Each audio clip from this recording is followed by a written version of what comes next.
(6월 29일) 목요일 생명의 말씀입니다.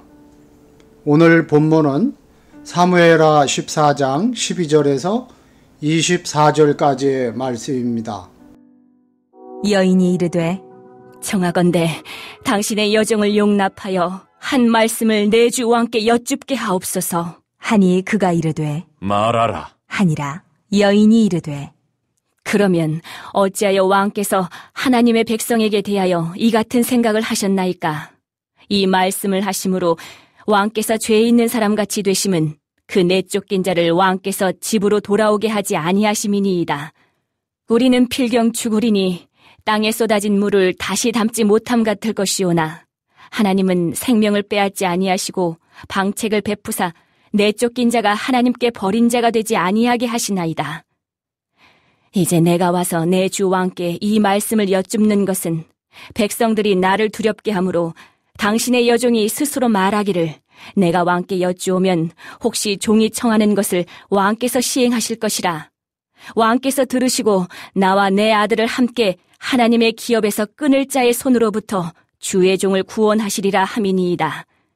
당신의 여종이 또 스스로 말하기를 내 주 왕의 말씀이 나의 위로가 되기를 원한다 하였사오니 이는 내 주 왕께서 하나님의 사자같이 선과 악을 분간하심이니이다. 원하건대 왕의 하나님 여호와께서 왕과 같이 계시옵소서.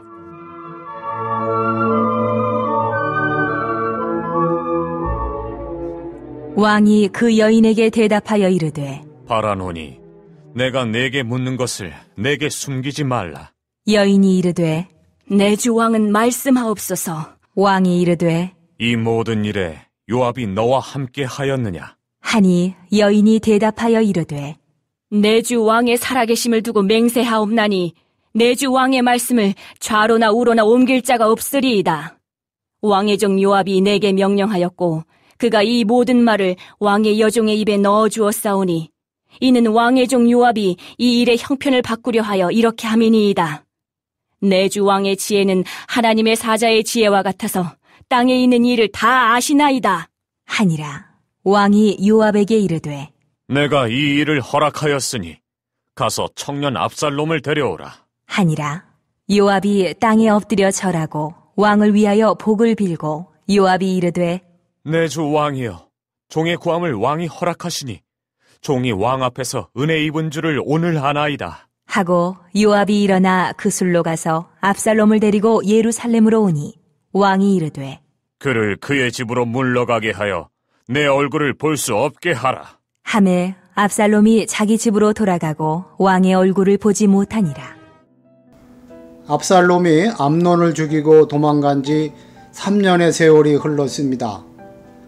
가슴에 대못을 받고 떠난 아들이었지만 다윗은 마음으로 그를 간절히 그리워했습니다. 그리고 고향을 그리워하고 가족을 그리워하는 마음은 압살롬도 마찬가지였을 것입니다. 그렇지만 두 부자가 다시 만나 서로를 받아들일 만한 마음의 준비는 아직 충분치 않은 상태였습니다. 드고와 여인은 다윗 앞에서 연기를 했지만 다윗은 진심으로 그 여인을 위해 판결했습니다. 만족스러운 대답을 얻게 된 그 여인은 자신이 지금까지 했던 이야기에 담긴 의도를 조심스럽게 드러냅니다. 다른 사람의 아들조차 살인죄로부터 사면할 마음이 있다면 당연히 왕의 아들인 압살롬에게도 사면을 베풀어야 한다는 논지였습니다. 그녀는 땅에 쏟아진 물을 다 담지 못하는 것 같이 이미 죽은 암논은 이미 어찌할 수 없다고 말을 합니다. 또한 하나님은 사람의 생명을 빼앗기보다는 방책을 베푸셔서 내쫓긴 자가 하나님께 버림받은 자가 되지 않게 하신다고 말합니다. 긍휼과 자비가 풍성하신 하나님이라는 것입니다. 이 여인이 다윗의 지혜를 크게 칭찬하며 찬양할 때 다윗은 이 모든 것이 요압이 꾸민 일이라는 사실을 눈치챕니다. 다윗은 요압이 정치적으로 압살롬을 이용하려 한다는 계략을 알면서도 못 이기는 척 그 여인의 말을 수긍했을 것입니다. 하나님께 귀를 기울이지 않으면 온통 우리의 귀를 달콤하게 만드는 감언 이설들이 난무할 것입니다. 다윗은 자신이 여인에게 속았다는 사실을 중요하게 여기지 않았습니다. 다만 그 모든 일을 꾸민 요압에게 명하여 압살롬을 데려오게 합니다.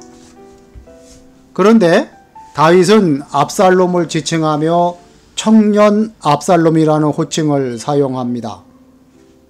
그렇게나 그리워하던 아들이지만 내 아들 압살롬아 이라고 하지 못하고 청년 압살롬이라고 하며 다소 거리를 둔 것입니다.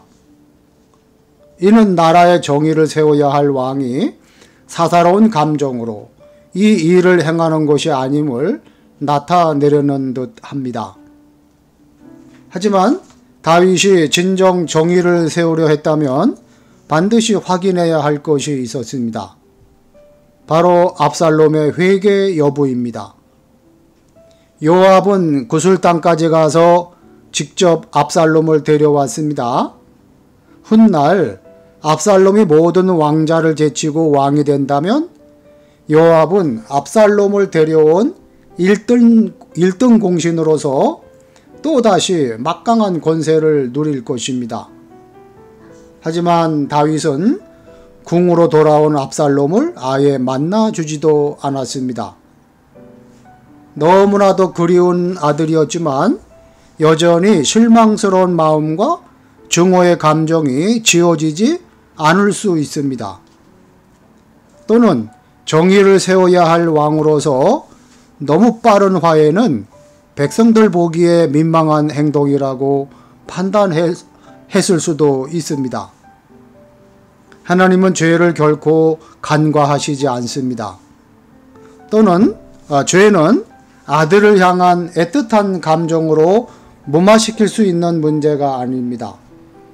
반드시 철저한 참회와 반성이 있어야 합니다.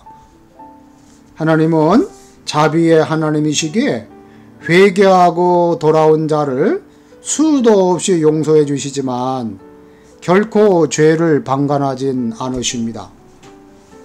하나님은 무서운 공의의 하나님이시기 때문입니다. 다윗과 압살롬 모두 충분히 상처가 가라앉지 않았고 그 두 사람의 마음에서 슬픔과 원망이 다 해소되지 않았던 것입니다. 단지 요압의 계략에 의해 그 두 사람의 준비되지 않은 만남이 성사되었을 뿐입니다. 죄의 문제는 어물쩍 넘어갈 수 없는 문제입니다. 당사자들은 하나님 앞에 회개하며 용서를 구하고 또한 상대를 용서할 수 있는 마음을 구해야 합니다. 두 마음의 아픔과 상처가 충분히 치유된 뒤에야 건강한 화해가 이루어질 수 있다는 것을 깨닫는 성도 여러분들 되시기를 주님의 이름으로 축복합니다. 아멘. 기도하시겠습니다. 하나님 아버지, 자녀가 어떤 일을 향한 애정 때문에 혹시 저희가 그의 죄를 묵고하고 있는 것은 아닌지 우리 자신을 살펴보게 하여 주시옵소서. 또 말씀 안에서 경책하고 함께 회개하며 하나님 앞에 나아가게 하여 주시옵소서. 코로나가 완전히 종식되게 하시고 코로나 이후에 우리 성남교회가 더 부흥하는 교회가 되게 하여 주시옵소서.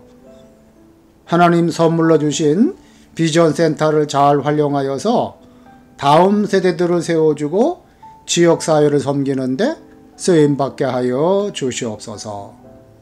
예수님의 이름으로 기도하옵나이다. 아멘.